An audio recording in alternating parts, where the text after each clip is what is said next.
Welcome to the Tech Ranch, live and local here on Super Talk 1270.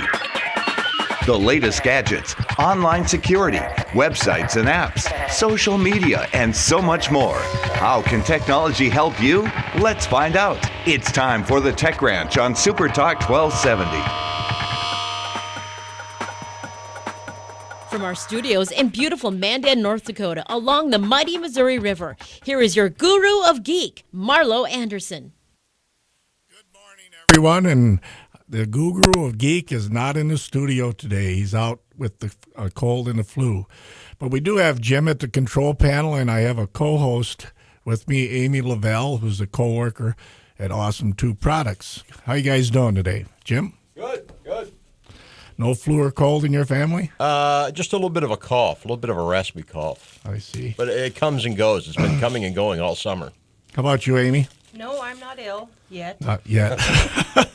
We'll fix that. Yeah, We'll take care of with that. Marlo spreading the germ at the office, that yet might be a thing that happens. Got a question for you guys. Do you have any kind of a remedy or a flu thing that you take to prevent this stuff? Preventive medicine, I guess, is what I'm Sleep. asking. Sleep. Yeah. That's good. Yeah. I hear that's the best one. How about any kind of food or anything like that? Well, there's the mom stuff, like gargling salt water. Never heard of that one. Never heard of that? No. Sure, salt water's an antiseptic. I heard of lemon and whiskey. There you go. Yeah. You know, I found that... Lemon optional. Yeah. I found that elderberry juice, concentrated elderberry juice and mix it with Gatorade, knocks it right out. Oh, Oh, yeah. It's good stuff. okay. And then every morning I have tea with honey and cinnamon. Well, cinnamon, I've heard, is good Yeah, for a awesome. cold. Yeah, and the honey is really good. So anything like that. How about flu shots? Well, I do get my flu shot every year. Haven't gotten it yet for this year, but next month or so I'll probably get it. Yeah, I'm thinking about getting one too. How about you, Amy? I'm allergic to the flu shot. Really? I am. Whoa. I swell, and it's not a pretty sight. Some people are. A yeah. lot of Yeah, hand yeah. sanitizer.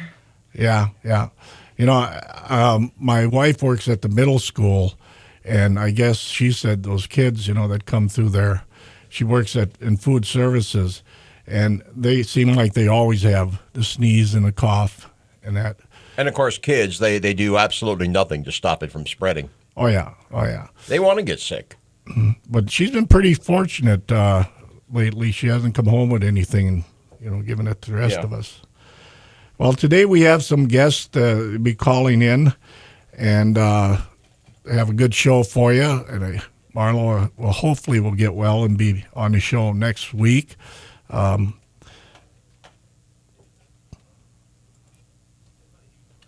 Oh, I'm sorry. You're looking at me like Yeah. that. I'll just Let's grab the itinerary look at here. the itinerary.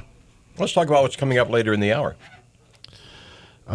Derek Blueford, or is it Blueford? Bluford, I think. Quick Legal Com. I guess it's where you call in and it's a video conference with an attorney. Right. And then we have Gift Caddies. And I guess they were on last week. Yeah. And they had a bad connection. Their cell phone didn't work. So this week, hopefully they'll call back in and we can interview them.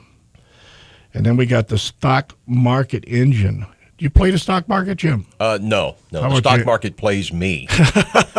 I'm not very good at it. Yeah.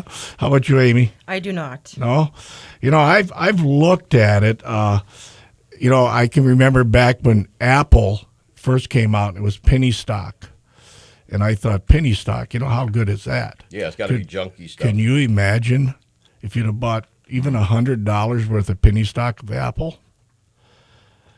Then we have mommiesmakingmoneyonline.com.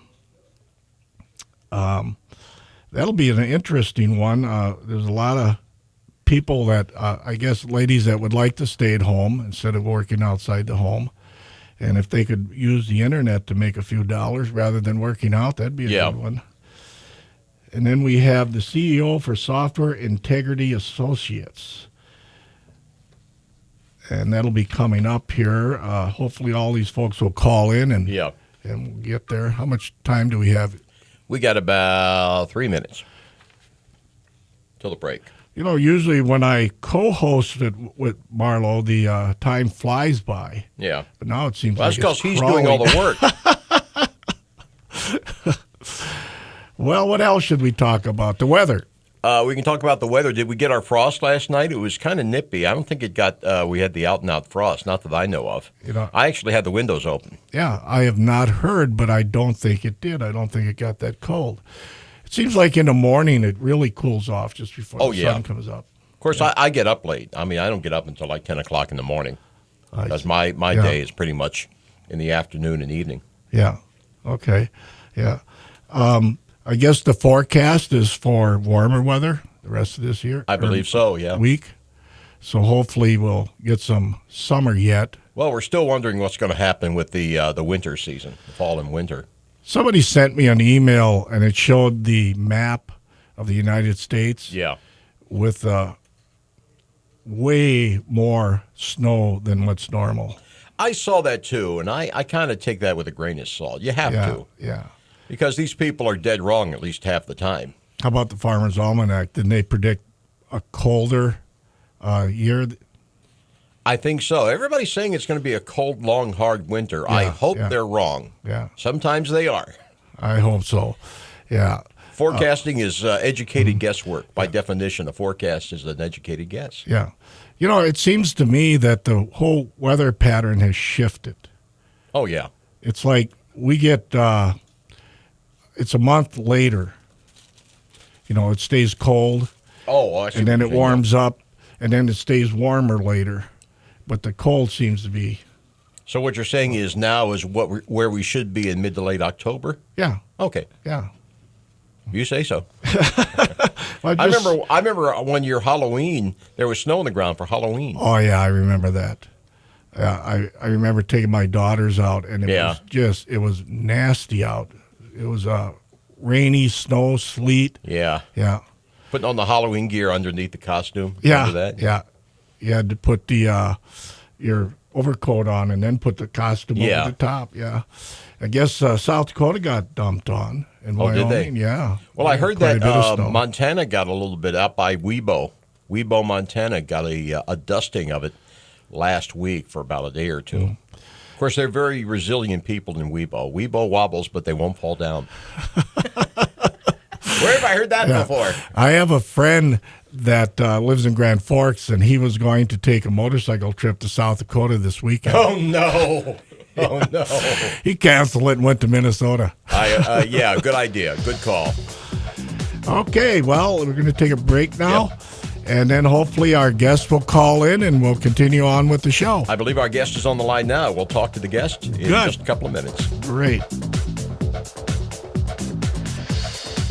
Right now, 55. You're never more than a few minutes from a weather update here on Super Talk 1270. Follow the Guru of Geek at Facebook.com/The Tech Ranch or Twitter at Guru of Geek or TheTechRanch.com. Here again is your Guru of Geek, Marlo Anderson. And welcome back, everyone, to the Tech Show. And right now we have a guest online here, John Baylor. Welcome, John. Hi, how are you, Marlo? Marlo isn't in the studio today. I'm Nick Ressler. Marlo is under the weather. Under the weather. A lot of that going around. Yeah. I hear you. No worries. Yeah. Anyway, John, it's good to have you on the show here. Today we're going to talk about StockMarketEngine.com. And tell us a little bit about that, John. Is a financial technology and big data company. What we do is we take current big data information and we develop tools that help stock market people, day traders particularly, use that information to make better informed decisions about stocks. It's a tool. We're not a brokerage yet, but we use what the big firms use, the trading tools, the big technology tools, and we use them for the average day trader to help them make some good stock decisions. How does this work for the local consumer, somebody that wants to, dabble in stocks? That's not a day trader. Well, It's thanks for asking. It's pretty simple. What to do is there's like two functions. It's like one of them's called the dividends chaser, and you hit that button, it lists all the stocks that have like the highest rating of dividends. Like if you go on the site now, you hit dividend chaser. There's some stocks on there that are producing 10% DUI or 10% ROI, and that'll help you with stocks. So you'll be able to buy stocks that have. Are we losing them? Hello.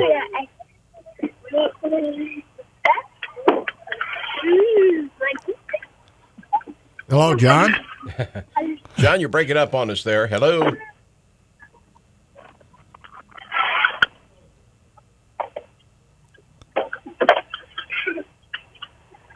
Okay, I think we lost him. Yeah. A little away from the call back. Okay. Let's recap. We're talking. His name was John. Yeah. John Buford. Baylor. John Baylor. John Okay. Baylor. Where did I get Buford from? I don't know. Stockmarketengine.com. Right. From what he said, I guess he's trying to organize all the stocks so they make a little more sense. Oh, I know. We were waiting for Derek Buford to call. Yeah, Derek. That's why. Got my names mixed up. But we'll probably move Derek to next week because we're obviously having some telephone issues. Yeah. Hey, John, how you doing there? You there? Yeah, sorry about that. Yeah. Oh, okay, we're back. Cell phone from Germany. You calling from Germany, and you're an active duty Army officer? Well, thank you for your service. Yeah, that's correct. I'm an active duty Army officer. I got the idea while I was in Iraq. So I decided it's like combining the Google search engine with stocks. So that's kind of how the idea came to me in Iraq. Mm-hmm. I had a question for you. Is there still such a thing as penny stock? Oh yeah, absolutely. I have lots of friends that dabble in that arena, and then you can make a lot of money with penny stocks. It's just it's no real different from regular stocks. It's just that they're cheaper. I see. What's Apple stock going for now? Apple's doing really good these days. They're coming out with the new iWatch, and they're coming out with the new 6. Yeah. And it's looking good. These guys, I can remember a couple years ago, people wanted to short their stock, and now they're looking at it now going, it's not a bad idea. Yeah, Apple started as penny stock, right? Yeah. And they're doing really well these days. I see. That's way cool. Yeah. So I guess if I wanted to get into playing the stock market, I would go to this website. Is there a tutorial showing us how to do it, or is there help files? Yeah, on the front page of it, it gives there's a couple of videos that kind of show you what to do, and we're coming out with more tutorials on the tutorial page. But you just watch the videos, and they kind of tell you how to play with it. Really, do you have to go? Simple. It's just kind of go ahead. I'm sorry, go ahead. Yeah. Do you have to go through a stock broker to buy and sell stocks, or do you do it on this website? Yeah, we're not a brokerage right now. We're working on it, but you go through a brokerage to buy stocks. This is just a tool, per se, that helps you find the good stocks to buy, and then you go to a brokerage like TD Ameritrade to go and buy stocks that way. I see. How is the stock market doing? Oh, it's doing really well. It's it took a dip yesterday, and then since I'm 6 hours ahead, I haven't been able to check the market as of yet. But so far, so good. Thought there was going to be a crash, but there's not one coming anytime soon. So it's climbing. It's looking good. Yeah. What's the difference between, is there NASDAQ, and what's the other one? Dow Jones would be Dow the other Jones? one. Yeah, that's an oldie but a goodie. What I see that on TV, and they show the two, and one's usually higher than the other. Yeah. What is the difference? We lose them again? Are you there? I'm sorry. Yeah, we were talking about Dow Jones versus NASDAQ, what the difference is between the two. Yeah, the difference is so for the NASDAQ, that's for like Apple, the technology stock. And then Dow Jones are more for the blue chips, like the IBM is NASDAQ, but the blue chip stocks, the Sears and Roebuck and corporations like that. The old IBM before they started having their issues. Yeah, exactly. Do people still follow that, though? I mean, when I was a little kid, I remember hearing about the Dow Jones Industrial Average. Do people still follow that like you used to? Oh, absolutely. You know what? These days, it's all run by computers. This is the scary part about all of it. It's that it take the big data information that's out there, and they all run it through computer simulations, and they're able to get ahead of the most of the big firms by using computers and not so much with the people anymore. What about So technology has changed. What about Japan? Isn't there one out of Japan that a lot of people follow? Oh, absolutely. The Nikkei. Yeah. Nikkei. Yes. Yeah. That's a big one, too. And in Germany here, and then there's one in France. It's global. Yeah. It's all over the world. I realize some of these are Mickey Mouse questions, but for most of us, for me certainly, and I have a business degree, mind you, but financing and finance was one of those subjects that I kind of got through by the skin of my teeth. I don't think a lot of folks are really that savvy where the world of big time financing is concerned. Yeah. It takes a lot of patience. But it's basically the same for anything else. It's like going to the store and buying fruits. You know, you look for the best price or the value. Yeah. Kind of like going to the grocery store, but this is on a larger scale. There's lots to choose from. And if someone hears of a sale on bananas, people go running to sale to find the best bananas on sale. So it's kind of the same thing. So it's not entirely a crapshoot.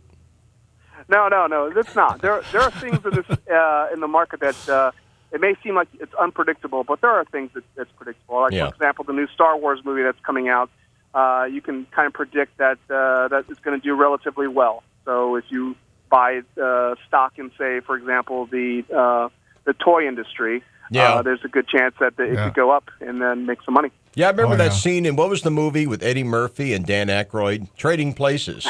Trading Places. Eddie Murphy does this whole analysis of why pork bellies are going to go in a certain direction, and he relates it to shopping for Christmas and getting your kid the G.I. Joe with the Kung Fu grip. It's very, it's very funny. Yeah, probably very accurate. Movie. Yeah. How about the movie Wolf on Wall Street? Did that hurt the stock market? I'm sorry, what was the question? The movie Wolf on Wall Street. Did that have a negative effect, on the stock market? It's funny. I'm sorry. The Wolf of Wall Street was a great movie. Leonardo DiCaprio did a great job. It excites people. It gets people interested in the stock market and get interested in trading things. That it kind of lures the fast life, if you will, from New York City. It's kind of a cool movie. It's very interesting. Other People's Money. That was the other one that got a lot of people really interested. Yeah, right. Well, that's what it's all about sometimes. Question on your website: is there a fee for this? The first month is free, so you sign up, and then you go online and it's free, so you have complete access for the first month to all the stocks that are making high dividends or stocks that are affected by the news. And then after that, you have the option to choose what kind of subscription service you would like. There's goes from the lowest of $20 a year to the highest of $40 a year. So it's marginally priced. When you trade stocks, like if I buy stocks, how do I have to pay a certain amount, to the broker, the guy that handles it? Yeah, you do normally, and that's what kills people actually. When usually day traders or guys that trade daily, guys like you and me, they lose a lot of money on trades because of the fees are so expensive. So every time you trade, it's like $10 for every trade, and over the year, you could lose up to $75,000 a year just by trading. So you really have to make it big on one of those trades in order to make up the money that you're losing every day. I see. Yeah. Well, any stock tips you can give us today? Yeah, absolutely. There's a stock right now called FULL, and it's almost a penny stock. It's about $7 a trade, and the dividend return on investment is almost 10%. In fact, it's higher than that. It's almost closer to 11%. So if you check out FULL and check out the dividend for it, a dividend is basically a return on your investment, and it's producing 11% on that, which is better than any bank will give you. Oh yeah. Okay, we got about 1 minute left, so you want to anything you want to say to the audience? Oh, well, thanks for listening. I appreciate it. If you could check out stockmarketengine.com. We're a startup company. We've been around for about 10 years now, and we would appreciate the exposure and anything you can do for us, we appreciate it. Thanks. Okay, when are you getting out of the service? I retire in about 2 months now. Okay, well, thanks, John, for being on the show, and wish you a lot of luck. Okay, thanks again, guys. Appreciate it. Right now, 55. Get the traffic and weather information you need anytime on Super Talk 1270 and online at supertalk1270.com. We're back to the Tech Ranch. Stream this program now at supertalk1270.com. Here is your guru of geek, Marlo Anderson. No, actually, it's Nick. Hello, Nick. Go ahead. Yeah. Welcome back to the program. The next guest we have up is Nick from Mommy'sMakingMoneyOnline.com. Hello, Nick. You there? I am. I just was getting confused there. I had another Nick on the show, so... We should mention that Nick is calling us from Australia, right? From the land down under. I am, yes. But I'm yourself... I'm a Kiwi living in Australia, so... So you're actually a New Zealand... Yeah? You're actually a New Zealander, then? I am. I've lived all over the world, and we're sort of currently living in Queensland, Brisbane, Australia, so... Okay, we've got kind of a funky connection here, Nick. Hang in there, and we'll muddle through together here. Okay, Mommy'sMakingMoneyOnline.com, Nick. Tell us a little bit about it.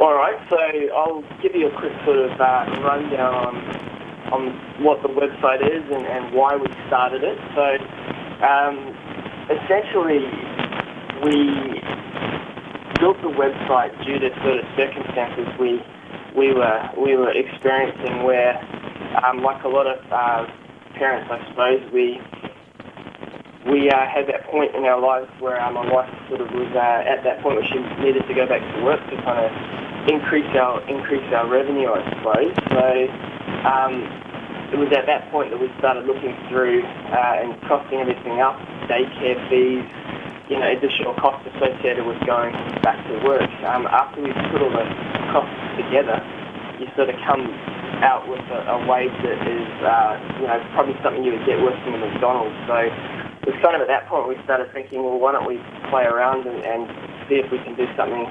by building a website. So we put together a website. This was 5 years ago, and that website sort of slowly built to the point where, my wife was able to stay at home with the kids. It was generating income for us. And then it would have been a couple of years ago where I was lucky enough to actually quit my job because of the website that we built. So from there, we sort of muddled through and kept going, and I needed another project. And that project sort of slowly came as I was writing a book, which I titled Mommy's Making Money Online.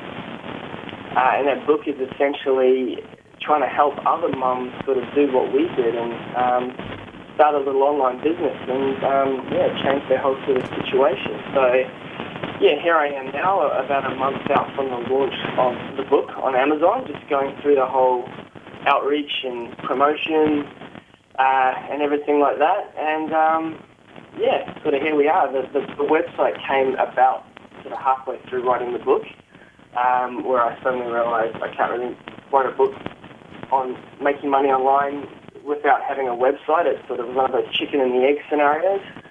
So I started building the website at the same time I was writing the book, and the website sort of was born first, and that's sort of live now, been live for about 6 months now, and it's sort of building really, really well, and the book will hopefully sort of complete that circle. So, it's exciting times, and we're just getting people from all over the world that are finding out about it and interested, and it's really exciting.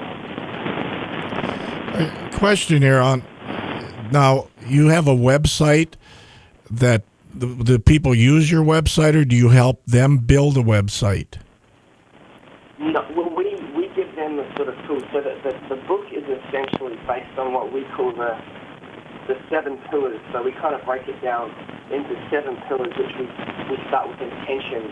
You know, the driving force. Why do you actually want to do it? You need to know why you want to have a website before you start this one. You've got to have what we call a dream board, which essentially sort of lays out why you're doing it. There's no point in doing something if you've got no idea why you're doing it. And this sort of looks through sort of mind, body, and soul as well. Getting yourself healthy and getting your mind sort of right to do something like this. Then we work on to the second pillar, which we call niche, which is essentially finding the niche that you're going to work on, and a niche that's actually important to you, that you have knowledge and sort of personal information about. Products is obviously what you're going to sell on the website. Customers is our fourth pillar, and we really go deep into trying to help people understand customers and how you can sort of make things right, what you can do to surprise and delight, things like that. Pillar number 5 we call tools and services. So essentially, this is the pillar which says you don't have to be a master of the internet to do something like starting an online business. You really can tap into the vast amount of knowledge and information that's out there to get things done for you, really. Pillar 6 is optimization, which is the art of taking what you've got and making it better. With testing, A/B testing your website, surveying, everything related to that. And then we've got to come full circle with the last pillar, which we call innovation, which is essentially, taking what you've got and trying to make it constantly better. So, yeah, we've got a nice sort of a nice solid structure that we base everything around. And then if you go onto the website mummiesmakingmoneyonline.com, you'll find that a lot of the website's structured around those 7 pillars. So if you need to look up a video on a specific pillar, they're all sitting there.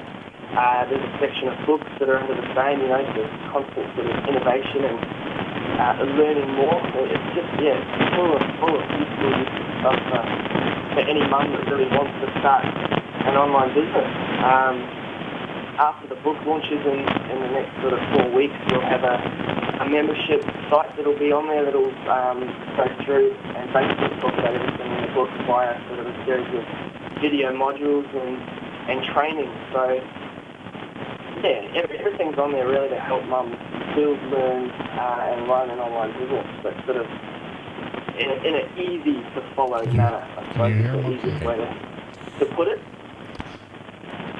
Question, if somebody wants to do this, what kinds of products are you helping them sell? Well, that's a really good question, and I suppose by reading the book, just sort of you'll get an idea of what it is you want to sell. I suppose right the way through it. That's probably one of the harder things to think. What do you want to sell? And we kind of think it's not about selling something that you've got no sort of background in. It really is about going through and working out what it is you have passion on, what it is that you can put together to help someone with a problem that they may have. We sort of look at it in 2 ways. There's physical products which you can sell, which is obviously Nick, I think we're going to have to to people, or you've got the digital product, which is teaching knowledge and packaging that up, and it could be a book or a video module. So what it is you want to sell is really what you have some kind of background in and some kind of passion and knowledge about, so that when you're putting it together, you can build a community around people who sort of have that same kind of passion, I suppose. That you can do it in a way that you can really help them. So it's kind of win-win situation, I suppose. Okay, go ahead, Nick. No, what were you going to say? Okay, no, I was going to say we're having some issues with the connection here, obviously. Yeah, really hard hearing you on this end, Nick. Okay, let's do this. Let's go ahead and cut it short here. We will have Nick back on in the very near future. As soon as Marlo gets back, Nick will be in touch with you, and we apologize for this. But these international connections are just. Okay, Nick here in the studio. Why don't you? Okay. Thanks for the call back. Like Jim said we'll try to get hold of you for another show and reschedule it. Hopefully our connection will be better. It's www.mommiesmakingmoneyonline.com for the audience, / about -us / Thank you. Thank you very much, Nick. We'll be in touch there in the very near future. Thank you. Okay, what can I say? You know, these international, that's 2 in one show. Yeah. 2 international calls in one show. Yeah. I think it must be those sunspots, those crazy, wacky sunspots. Something's going on. Yeah. That's oh, boy. Well, who do we have coming up here? I know that we have another one coming up, right, in the next couple of minutes. Another great interview here for the Tech Ranch. Marlo is out today. If you're just tuning in, Marlo is, shall we say, under the weather. And Nick and Amy and I are kind of filling in here at the last minute.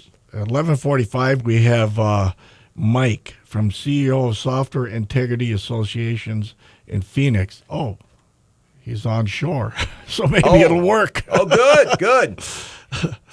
So hopefully he's Phoenix, so he's domestic. Yeah. So hopefully Mike will call in and we can interview him. I'm sure he'll be checking in any moment now. And we are available for calls if you'd like to check in here at 663-1270. If you have any kind of questions about technical issues you're having, Nick and Amy and I will be more than happy to try to answer them for you. Yeah, I'm amazed that you still have problems with that, international calls. Oh, yeah. Does happen. Or landlines, those pesky landlines. Yeah. I don't know. He may have been on a cell phone. Yeah. If I don't know how that works when you're maybe trying to talk to somebody on a cell phone across the ocean. I don't have any experience at all with that. The Pacific Ocean is a pretty big place. Yeah. Oh, boy. Well, a couple of things we can talk about while we're waiting for the call. Yeah. Software. I have this site. I'd recommend. It's called Giveaway of the Day. Yeah. Okay. Every day they give you a piece of software, and it's free, but you have to log in, download it, and register it that day. Right. But the cool thing about the site is people rate the software. Yeah. And a lot of times they'll recommend software like that that's better. Yeah, I think we have our call here. Mike, are you there, sir? I'm here. Oh, okay. Good. We're getting some static there, not as much as we were, though. We just got off the phone with a gentleman from Australia, and you would not believe it. It sounded like we were 20,000 leagues under the sea.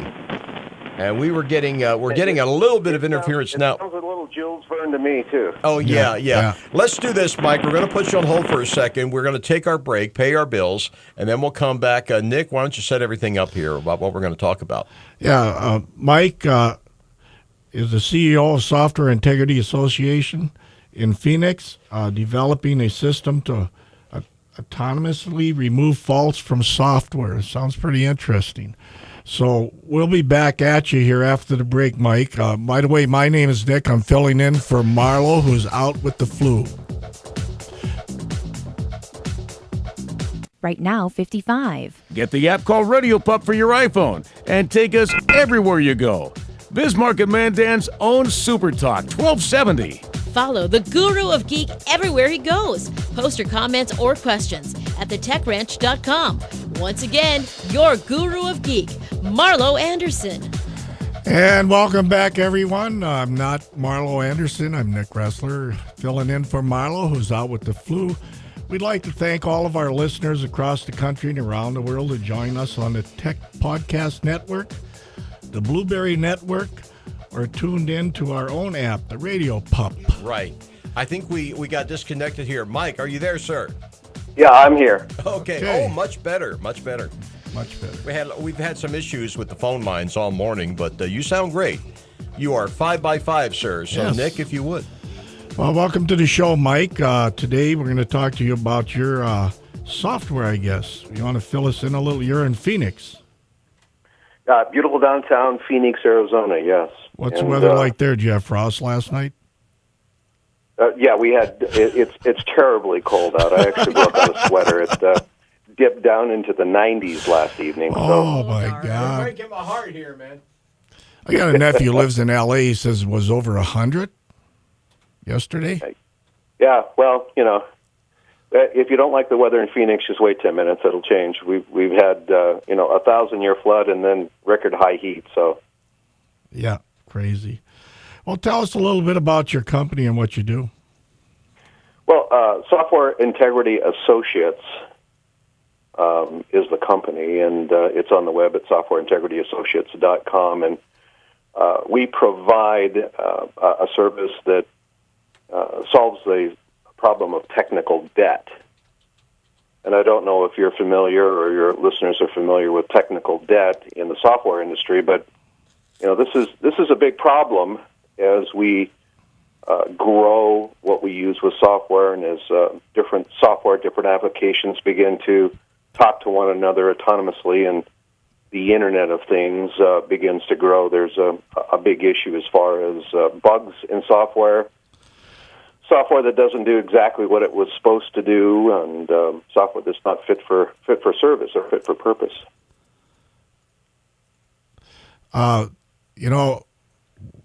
I have a problem with some websites that you go to, and they automatically put like PC cleaners or optimizers on your computer. Is that kind of what you're talking about, or am I off track here? Well, PC optimizers and that kind of stuff, no, that's not what we're talking about. We're talking about writing code that is fault-free and actually work, and you don't need PC optimizers and that kind of stuff. A lot of the stuff that you have on your PC is kind of internet, web-based nowadays. It's all cloud, and that's just kind of exacerbating the issue. And it's spurring this cottage industry that, PC optimizers and that kind of stuff. The real issue is the software doesn't work in the first place. If it worked in the first place, you wouldn't need that. I see. Microsoft is constantly coming out with updates, and different software companies are constantly coming up with an update. And the update is not an update. It's, gee, we found this bug and we fixed it. Here's a way to fix this bug. Why is that seems to be more of a problem now than earlier days? Seems like when you got a piece of software, it worked. And now exactly like what you're saying is the updates are almost every day. It's getting worse, and these updates cost money. And the simple truth of the matter is it doesn't need to be that way. I think it's I'm trying to remember the numbers here, but the space shuttle had about 500,000 lines of code. A 747 has a couple of million lines of code. The 2012 Toyota had several million lines of code, and they're looking at that number even growing. So the real issue is lines of code, and it needs to be written in a better method. And the code that is written needs to have a situation that goes through and checks for bugs and checks for errors. Mm-hmm. Right now, we have designers, software designers, that will go through and look at their software that they have designed and trying to eliminate bugs and things of this nature. And there's a certain cost to that. And as we move into an implementation stage, we kind of look at different bugs, and different people are looking at it, and they're reporting back bugs, and so we go back in and fix that. Well, the cost to fix a bug in the design stage and the cost that it costs to fix a bug in the implementation stage, there's a different cost factor that's involved there. And it's about 6 times what it costs in design to fix a bug in implementation. Then we kind of move into a verification stage where we send the software out and actually have people use it and test it, and they come back with a round of bugs and say, hey, look, we found this issue and this issue and this issue, so we need to fix that. And that's kind of the verification stage. And the cost to fix that is about 15 times more than it would cost in the design phase. So now once we're through with the design and implementation and verification on these several million lines of code, we send it out to people to actually start using, and we release it. And it's actually doesn't get out of beta stage in most cases, because there's all kinds of bugs that people find, and this doesn't work, and when I'm doing this with this software, this doesn't work, and it doesn't work quite well. And so they send these back, and then they have to look at their code and go through the process. And post-release, it's 100 times more costly to fix a bug than it does in design. About 80%, there's some information out there that will say about 80% of the cost of producing software has to do a lot with actually fixing the bug and going through the process to make it so that it works. And we can take that 80% and take it down to, less than 10% with Software Integrity Associates, where we actually look at the software in the design phase, go through a system, a schema that is a merger of two different technologies, and actually produce a report that says, the software, here's what doesn't work. Here's the do loops that don't work, that go out into nothing. Here's all the code that doesn't do anything. You probably just want to take that out, because if you leave it in there, then the hackers will find it eventually, and that makes a good backdoor for the hackers to come in. And, here's code that we found that for some reason you didn't put in there, someone else put in there. You might want to take a look at that. So basically it's a report that we generate between the design and the implementation phase, or even post-release, where we can actually go in and stop the hemorrhaging and stop the bleeding. So does that make sense? Yes. In fact, I was watching a show on Tech TV on Coding 101, and I know exactly what you're talking about. They were talking about just some of the simple mistakes that coders make, and it causes all kinds of problems, and it's harder to fix it after it's done than during the development stage. So when somebody has a piece of software, do they just submit it to you, or how does that work? How do they get the software to you so that you can analyze it? Well, right now we can take software and we can analyze it. If anyone has a piece of software that they're looking to design or has an issue, then we'd be more than happy to speak with them, and I can give you my phone number, my direct phone number, if you want. Oh, they can find that, if you want to. Yeah. My phone number is 480-442-3244. Okay, repeat that. 480-442-3244. And you can go to the web and find us at softwareintegrityassociates.com. And there's our company, there's a contact us form there that if you fill that out, then we can get right back to you. Mm-hmm. Do you have an idea of the cost of this, or does it depend on the software? It depends on the software, and the cost of it is less than half of what you'd spend anyway. Okay. And I can say less than half because I know it's going to be much less than that. So if you look at your design phase and you look at moving into implementation, look at verification, you look at release, you look at the cost of your software maintenance, and you look at the soft of these types of things, it can get out of hand, and it can get unruly, and it can get very ugly very quickly. Mm-hmm. Our process at Software Integrity Associates offers a process. In that process, we can take that bleeding and stop it right in the design phase. Or if you've already released and you're having issues, give us a call. We'll sit down and talk with you, put together a scope of work, and implement that scope of work. Okay, Mike, we're going to wrap up here. We got 1 minute left here. Thanks for calling. And hopefully Microsoft will get a hold of you so you can fix their software.